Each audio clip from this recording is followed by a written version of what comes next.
Hello, good morning, नमस्कार। सभी का स्वागत है स्पिरिचुअलिटी मैटर्स अध्यात्म के और मेरे इस चैनल पे। आई होप सब अच्छा कर रहे होंगे अपनी लाइफ में, लाइफ को एंजॉय कर रहे होंगे, गीता सत्र का आनंद ले रहे होंगे और इस गीता ज्ञान से बहुत कुछ सीख रहे होंगे। तो हमने 9वां अध्याय शुरू किया था जिसका शीर्षक परम गुह ज्ञान है। अभी तक हमने 4 श्लोक कर लिए हैं। आज 7 तक कंप्लीट करेंगे, 5, 6 और 7 करेंगे। ठीक है, शुरू करें आज का सेशन। Let's get started. 5वां श्लोक देखिए।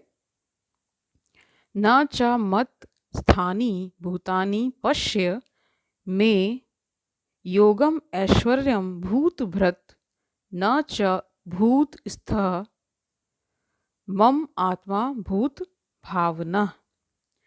इसका अर्थ देखिए। तथापि मेरे द्वारा उत्पन्न सारी वस्तुएं मुझ में स्थित नहीं रहती। जरा कौमा है मेरे योग ऐश्वर्य को देखो। यद्यपि मैं समस्त जीवों का पालक यानी भरता हूँ और सर्वत्र व्याप्त हूँ, लेकिन मैं इस विराट अभिव्यक्ति का अंश नहीं हूँ, क्योंकि मैं सृष्टि का कारण स्वरूप हूँ। भगवान खुद को सृष्टि का कारण स्वरूप यहाँ बता रहे हैं। तात्पर्य देखिए, भगवान का कथन है कि सब कुछ उन्हीं पर आश्रित है। तो उसका क्या संस्कृत हो जाएगा? मत स्थानी सर्वभूतानि। इसका अन्य अर्थ नहीं लगाना चाहिए। भगवान इस भौतिक जगत के पालन तथा निर्वाह के लिए प्रत्यक्ष रूप से उत्तरदायी नहीं है। कभी कभी हम एटलस, एक रोमन देवता है, को अपने कंधों पर गोला उठाए देखते हैं। वह अत्यंत थका लगता है और इस विशाल पृथ्वीलोक को धारण किए रहता है। हमें किसी ऐसे चित्र को मन में नहीं लाना चाहिए जिसमें कृष्ण इस सृजित ब्रह्मांड को धारण किए हुए हैं। तो ऐसी कोई कल्पना नहीं करनी है। उनका कहना है कि यद्यपि सारी वस्तुएं इन पर टिकी हैं, किंतु वे पृथक रहते हैं, मतलब अलग रहते हैं। सारे लोग अंतरिक्ष में तैर रहे हैं और यह अंतरिक्ष परमेश्वर की शक्ति है। इसी पे एक कथन याद आ रहा है। एक बच्ची ने पूछा कि पृथ्वी घूमती रहती है तो गिरती क्यों नहीं है? ठीक है, तो ऐसे ऐसे बच्चे, छोटे छोटे बच्चे प्रश्न कर लेते हैं, लेकिन उनकी जिज्ञासा सही अगर शिक्षक मिल जाता है तो शांत हो पाती, वरना कुछ अर्थ का अनर्थ ही लोग बता देते हैं। किंतु वे अंतरिक्ष से भिन्न हैं, वे पृथक स्थित हैं। अतः भगवान कहते हैं, यद्यपि ये सब रचित पदार्थ मेरी अचिंत शक्ति पर टिके हैं, किंतु भगवान के रूप में मैं उनसे पृथक रहता हूँ। यह भगवान का अचिंत ऐश्वर्य है। ठीक है, वैदिक कोश निरुक्ति में कहा गया है, क्या कहा गया है? युजते अन्येन दुर्घटेषु कार्येषु, यानी परमेश्वर अपनी शक्ति का प्रदर्शन करते हुए अचिंत्य आश्चर्यजनक लीलाएं कर रहे हैं। उनका व्यक्तित्व विभिन्न शक्तियों से पूर्ण है और उनका संकल्प स्वयं एक तथ्य है। भगवान को इसी रूप में समझना चाहिए। हम कोई काम करना चाहते हैं तो अनेक विघ्न आते हैं और कभी कभी हम जो चाहते हैं वह नहीं कर पाते। किंतु जब कृष्ण कोई कार्य करना चाहते हैं तो वो सब कुछ इतनी पूर्णता से संपन्न हो जाता है कि कोई सोच नहीं पाता कि यह सब कैसे हुआ। ठीक है, भगवान इसी तथ्य को समझाते हैं। यद्यपि वे समस्त सृष्टि के पालक तथा धारण करता हैं, किंतु वे इस सृष्टि का स्पर्श नहीं करते। अब देखिए, यहाँ पे पैराडॉक्स सामने आपको दिख रहा होगा कि कितना विरोधाभास है। ठीक है, तो इसको समझने के लिए भी उस स्तर का क्या पहले ज्ञान अर्जन करिए। धीरे धीरे फिर आपको समझ में आना शुरू हो जाएगा कि यहाँ पे इसका कहने का क्या तात्पर्य है। ठीक है, या फिर भगवान की कृपा हो जाए आप पर तो फिर हो सकता है। ठीक है, दो स्थितियों में ऐसा हो सकता है। संत जन का सानिध्य मिल जाए, भगवान की कृपा हो जाए। ठीक है, इस तरह से कहा जाता है। भगवान इसी तथ्य को समझाते हैं। यद्यपि समस्त सृष्टि के पालक तथा धारण करता है, किंतु वे इस सृष्टि का स्पर्श नहीं करते। केवल उनकी परम इच्छा से प्रत्येक वस्तु का सृजन, धारण, पालन एवं संहार होता है। यानी इच्छा से ही क्या हो रहा है? सृजन हो जा रहा है, धारणा हो जा रही है, यानी धारण कर ले रहे हैं उसको, पालन करता भगवान को कहा, और संहार। ठीक है, उनके मन और स्वयं उनमें कोई भेद नहीं है, जैसा हमारे भौतिक मन में और स्वयं हम में भेद होता है, क्योंकि वे परमात्मा है। ठीक है, इस कारण क्या है, उनमें मन जो है उनका और वो जो खुद है उसमें भेद नहीं है। ठीक है, हमारे में आ चुका है, इसीलिए हम यहाँ पटक दिए गए इस पृथ्वी लोक पे कर्म को भोगने के लिए। साथ ही वे प्रत्येक वस्तु में उपस्थित रहते हैं, किंतु सामान्य व्यक्ति यह समझ नहीं पाता कि वे साकार रूप में किस तरह उपस्थित हैं। वे भौतिक जगत से भिन्न हैं, तो भी प्रत्येक वस्तु उन्हीं पर आश्रित है। यहीं पर इससे ही योगम ऐश्वर्यम अर्थात भगवान की योग शक्ति कहा गया है। छठा श्लोक देखिए, यथा आकाश स्थिता नित्यम वायु सर्वत्र गा महान तथा सर्वाणी भूतानि मत स्थानी इति उपधारय। उपधारय का मतलब समझो।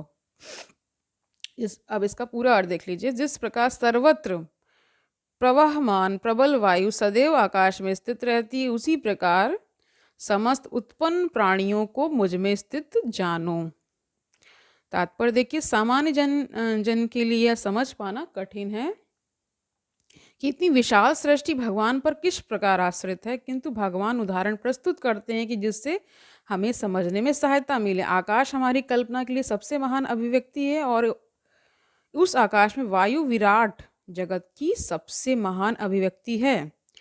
वायु की गति से प्रत्येक वस्तु की गति प्रभावित होती है, किंतु वायु महान होते हुए भी आकाश के अंतर्गत ही स्थित रहती है, वह आकाश से परे नहीं होती। इसी प्रकार समस्त विचित्र विराट अभिव्यक्तियों का अस्तित्व भगवान की परम इच्छा के फलस्वरूप है और वे सब इस परम इच्छा के अधीन है। यानी भगवान की इच्छा के सब अधीन है। यानी हम कुछ भी जो कर पा रहे हैं वो क्या है, भगवान द्वारा ही चालित है। इस पे खुद पे अहम मत करिएगा कि मैं कर रहा हूँ, कभी भी ये चीज़ नहीं आनी चाहिए।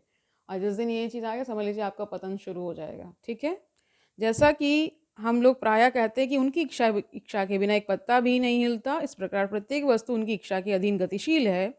उनकी ही इच्छा से सारी वस्तुएं उत्पन्न होती हैं, उनका पालन होता है और उनका संहार होता है।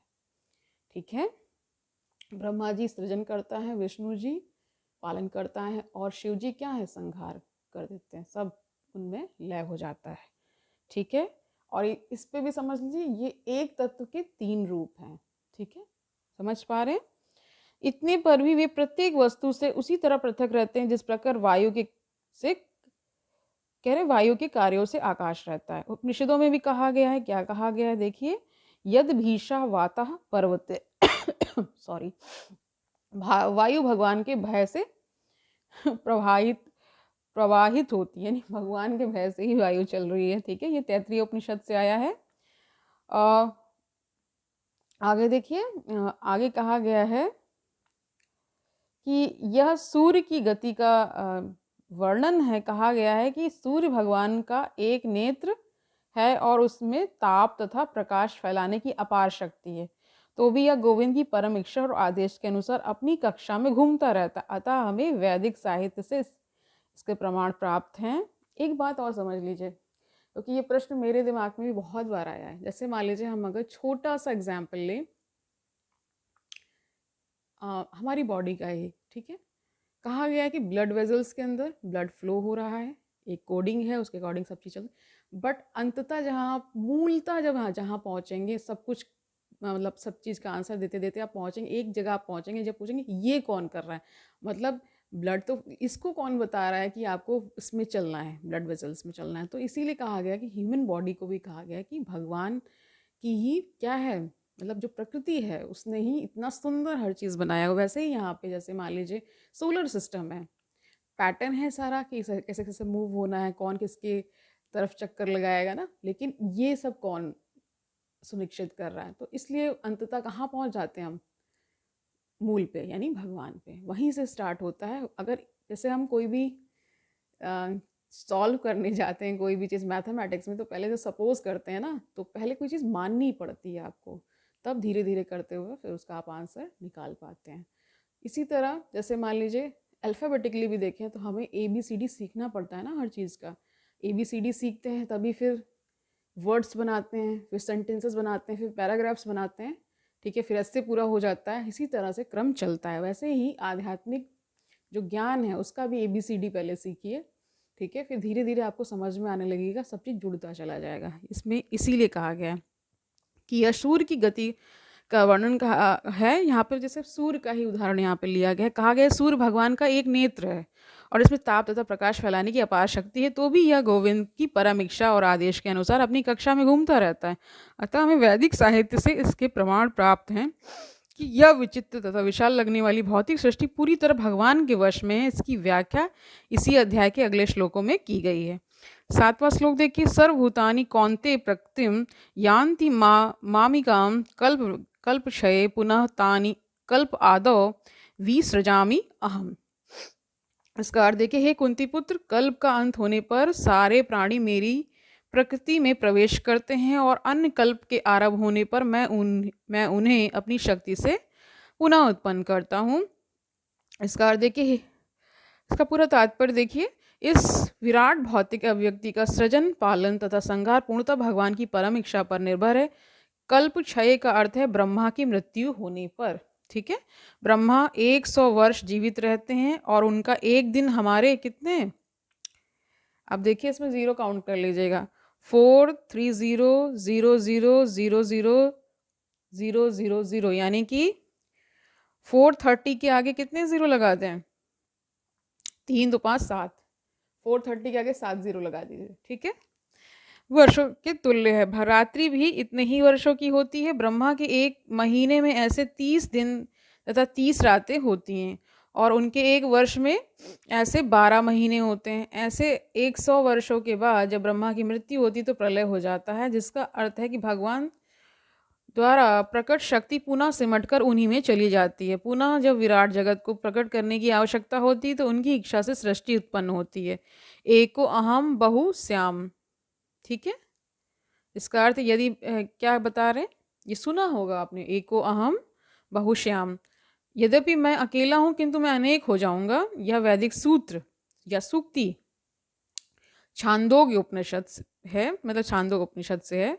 वे इस भौतिक शक्ति में अपना विस्तार करते हैं और सारी विराट अभिव्यक्ति पुनः घटित हो जाती है।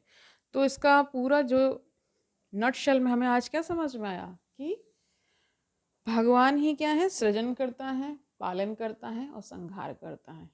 उन्हीं की इच्छा से सृष्टि उत्पन्न होती है, उसका लालन पालन होता है और अंत में जब समय आता है तो विलय हो जाती है। हम सब उनकी इच्छा के अधीन हैं। तो बहुत ज़्यादा अभिमान नहीं करना है कि हम ये कर रहे हैं वो कर रहे हैं, कुछ नहीं कर रहे हैं, हम सब भगवान द्वारा चालित हैं। ये अहम आना ही नहीं चाहिए। यही इस परम गुरु ज्ञान से हम सीख रहे हैं। तो आज के लिए इतना ही रखते हैं, कल मिलते हैं। तब तक आनंद से रहिए, दूसरों को आनंद दीजिए, संसार में पॉजिटिविटी को फैलाइए, खुश रहिए। जो भी दुखी जन बहुत आपको कष्ट में दिख रहे हैं उनको अपनी वाणी से, ठीक है, अपनी ब्यूटीफुल स्माइल से सबको खुश रखिए और ये भी याद रखिए कि ये गीता ज्ञान कितना आवश्यक है। कल मिलते हैं, तब तक के लिए हरि ओम तत्सत।